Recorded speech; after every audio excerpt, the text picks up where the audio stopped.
I usually record a clever or funny video for a new worship series, but for this one, I just wanted to talk to you. Because in 2018, we're going to tackle the topic of addiction. Addiction makes me think about the great uncle I never met, who disappeared before I was ever born. Nobody knows what happened to him because of an alcohol addiction. Or I think about the cute little boy 2 doors down that I used to babysit for, who when he was in high school died in a high-speed car crash, drunk.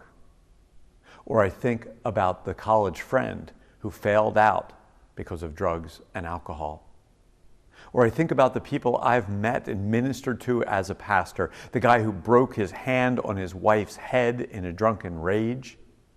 Or I think about the funeral I had for a young man who fell out of the boat and him and his friends were so drunk they couldn't get him to safety. Or the woman who used to binge drink to hide from the abuse she had received as a child. Or I think about the 64,000 people who died just last year of an opioid overdose in this epidemic that we're experiencing. You know, Jesus told a story about a young man who asked for half of his inheritance and went out and spent it all. Doesn't say he had an addiction, but it certainly sounds like it. But when that young man came home, the father ran down the road and threw his arms around him, reminding us of how we ought to treat each other and how God thinks about us. If addiction has never touched your life, then you are blessed.